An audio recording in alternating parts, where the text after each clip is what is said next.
அனைவருக்கும் வணக்கம். நான் உங்களுக்கு கார்த்திக் பேசுகிறேன். இந்தியாவில் வந்து ஒரே ஒரு துறை மேலே நம்ம ரொம்ப மரியாதை வச்சுருக்கோம், நம்பிக்கை வச்சுருக்கோம். அதுதான் நீதித்துறை. இன்றைக்கி அந்த நீதித்துறைக்கும் கலங்க வர மாதிரி ஒரு விஷயம் நடந்திருக்கு. எங்கே பார்த்தாலும் இந்தியாவில் லஞ்சம், எங்கே பார்த்தாலும் ஊழல். காசு கொடுத்தா எதையும் சாதிச்சிடலாம், காசு கொடுத்தவனுக்கு தான் மரியாதை, காசு இருக்கவனுக்கு தான் இங்கே எல்லாமும் எல்லா இடத்துலையும் கிடைக்கும்.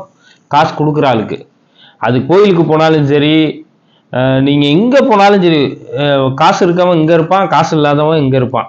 காசு இருக்கவனுக்கு சகல விதமான மரியாதையும் கிடைக்கும், காசு இல்லாதவனுக்கு மரியாதையே நம்ம நாட்டில் இருக்காது. அது எங்கே போனாலும் சரி, அதை வந்து நம்ம மன ரீதியாக ஏற்றுக்கிறது தான் ஆகணும். அப்படி சூழ்நிலை தான் இந்தியாவில் நடந்துகிட்டு இருக்கு.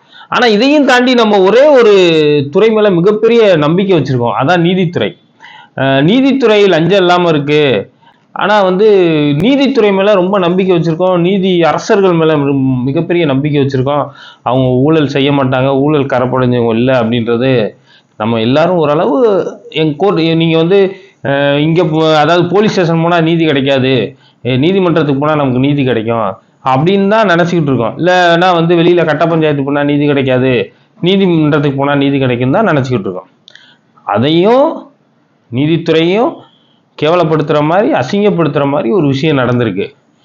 அது என்னென்னா, டெல்லியில் உயர் நீதிமன்ற நீதிபதி யஸ்வந்த் வர்மா அவர்களோட வீட்டில் தீ பிடிக்குது.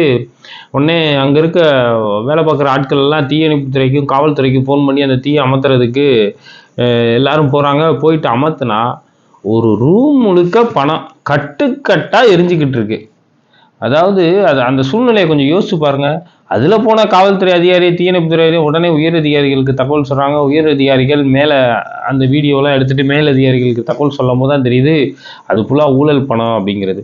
கிட்டத்தட்ட அதோட மதிப்பு 100 கோடி ரூபா இருக்குன்றாங்க. அவ்வளோ பணம் எரிஞ்சிட்டு இருந்திருக்கு. அதை அமர்த்திருக்காங்க, அமர்த்தி வீடியோலாம் எடுத்திருக்காங்க, அதிகாரிகள் வந்திருக்காங்க. அப்புறம் டெல்லியில் இருக்கக்கூடிய தலைமை நீதிபதியோட உதவியாளர் வந்து அதை பற்றி டெல்லி உயர்நீதிமன்ற நீதிபதிக்கு ரிப்போர்ட் பண்ணியிருக்காரு. அந்த விஷயம் உச்ச நீதிமன்றம் கொலிஞ்சியத்துக்கு போது கொலிஞ்சியை வந்து அது சம்மந்தமாக விசாரிக்கணும்னு சொல்லி உத்தரவிடுறாங்க. இப்படிப்பட்ட சூழ்நிலையில் எரிஞ்சு ஒரு 3-4 மணி நேரத்தில் அங்கே எரிஞ்ச பணம் எதுவுமே இல்லை, எல்லாம் காணாமல் போயிடுது. அது எப்படி காணாமல் போகும்? அங்கே இருக்கவங்க உடனே அப்புறப்படுத்தி அதுக்கான தடயமே இல்லாமல் மாற்றிட்டாங்க.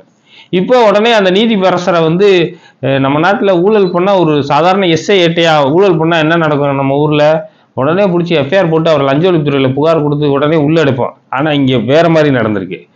கிட்டத்தட்ட 100 கோடி ரூபா அவர் வீட்டில் இருந்திருக்கு. கணக்கிலே வராத பணம், இருந்த பணம் எரிஞ்சு முடிஞ்சதுக்கப்புறம் அதிகாரி வந்து பார்த்துட்டு போனதுக்கப்புறம் அந்த பணத்துக்கான தடயம் இல்லை, பணமும் இல்லை, எங்கே போச்சுன்னு தெரில. அந்த குப்பை கூட இல்லை, எங்கே போச்சுன்னு தெரில. ஆனால் வந்து அவரை வந்து அவர் மேல் நடவடிக்கை எடுக்காம, அந்த பணமெல்லாம் எங்கே போச்சுன்னு தெரியல, ஆனால் அவர் மேலே நடவடிக்கை எடுக்காம அவரை டெல்லியிலேருந்து அலகாபாத் உயர்நீதிமன்றத்துக்கு மாற்றம் செஞ்சுருக்காங்க. பாருங்களேன், எவ்வளோ ஒரு கேலி கூத்தான செயலில். அவரை உடனே சஸ்பெண்ட் பண்ணியிருக்கணும், இல்லைன்னா அவர் மேல் நடவடிக்கை எடுத்து அவரை, அது உண்மையாக இருக்கும் பட்சத்தில் அவரை வந்து நீதித்துறையிலேருந்து அவரை டிஸ்மிஸ் பண்ணியிருக்கணும்.